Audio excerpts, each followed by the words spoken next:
FromSoft games have always had great atmosphere, but what's interesting about all the games is how they make you feel while playing them.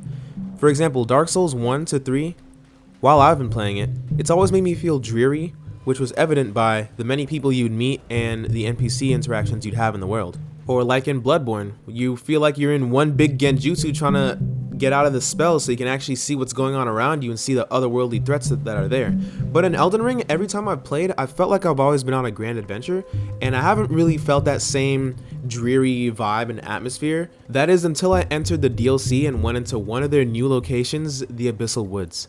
For people who haven't played the DLC or got to this area yet, I will be talking about the area and the boss that's here, so if you haven't completed it, I would suggest doing that first and then coming back to watch this video. But back to the Abyssal Woods. To me, this is one of the best, if not the best area FromSoft has made in a DLC, and possibly even amongst their areas in the base game.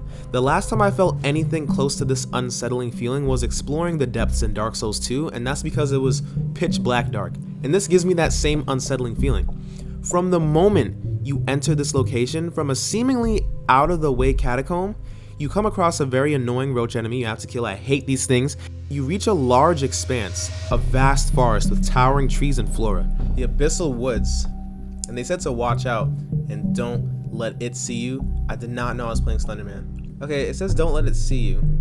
I want to see it though. Combat is not an option. It's an option for me.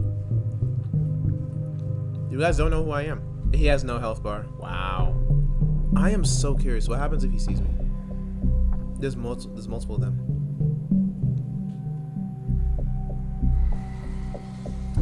What the Elden? I mean, what the Bloodborne?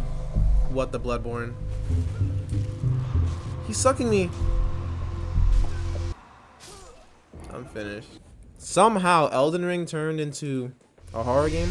At first I was very excited. I had no idea that after the catacombs I would be experiencing another area, and I had no idea how large it was going to be. I really didn't know what I was going to be up for. But then I read that I couldn't ride my mount. Immediately I knew this area was different, and I felt a sense of dread. I wasn't sure why my mount, all of a sudden I couldn't ride it. He was scared to come out, and that's exactly what this area does so well. It lets you know that at the gate this place is something to be feared, a place you should not have entered. This area's atmosphere is just phenomenal. It's very dark, it's dreary, the place has a very dark overcast, it's just fog, and as you're walking around you can't really see much ahead of you, and something could be there but you don't know what, and you can't even escape or maneuver how you normally would because you can't even summon your horse. That to me was extremely memorable, and as I began to explore more and uncover what the forest was about, I was able to appreciate the game because I wasn't riding on the horse, I had to go on foot. It's like when you're driving compared to walking. So as I walked deeper into the forest, I began to read the messages on the floor. And reading messages is great. I love seeing the occasional Fortnite. This is the worst message I've read. Like, this is actually the worst message I've read. Mr. Beast, I actually hated that. Apart from those, they were saying turn back. Knowing the first rule of exploration, if something is telling you to turn back, you need to keep going forward. So that's exactly what I did.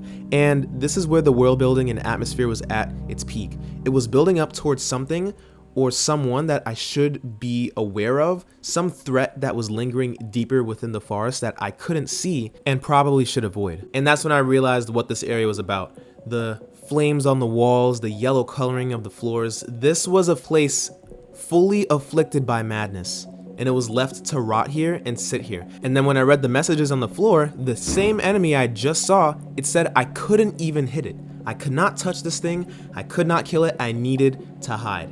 And immediately when I went into the grass to hide, that did it for me. That sold me on this place as being genuinely one of the most frightening things I've ever experienced in a FromSoft game, and it doesn't come close. Using the sneaking mechanic to get past these enemies is what I like to call making use of the game's mechanics. I'd rarely crouch in PvE apart from spamming crouching attacks, but here it's used to save your life, and it's done in a way not to force you to crouch like a, hey, we have this feature and you should use it, but more of a, use this feature you probably don't use often if you want to save your life. Until you explore the area more, you really don't know why these things are here, only that you need to avoid them. It reminds me a lot of Herobrine from Minecraft and how that used to make me feel playing. Always thinking that he was there, watching, And that same feeling is correlated into this particular area, because you know once they see you, it's over. They remind me a lot of Bloodborne enemies. They look so otherworldly. They've been afflicted by madness and frenzy flame for so long that their heads have literally become enlarged and have eyes sticking out of every orifice you could imagine.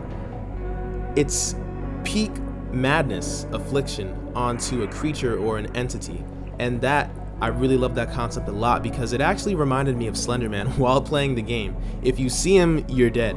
What's worse, there's actually a way to kill these guys. If you can parry their wand, you can riposte them and they'll actually take damage, from which you can kill them after that. But judging from the item they dropped, the Swollen Grape, it actually says that they had direct contact with the Three Fingers, meaning that these people could possibly be other failed Lord of Frenzied Flames who tried to be a Lord of Frenzy and failed in their mission and instead went mad, and now they grew into these, what's called an Aged One, from the Aged One's exaltation. You receive this talisman the first time you kill the Aged One, and it says a little more about these creatures, but something that's interesting is that they're giving these grapes to their lord, which we come to find out later who their lord really is, but I assume they give themselves or give of themselves their eyes to their lord so that as he eats more of them, much like Hayata in the base game, he can gain easier contact with the Three Fingers or receive some type of deeper connection with the Three Fingers. Let me know what you guys think of this, because I feel like these are the closest enemies we've had since Vike that have had direct contact with the Three Fingers.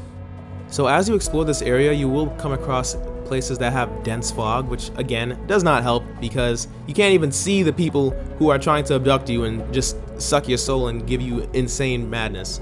But one of the locations that this area is hiding is called Midra's Manse, a whole optional boss that you could miss if you did not explore the Darklight Catacombs. Who would have known the catacombs would lead to a whole other area? This is what I love about exploring in these games, especially in Elden Ring.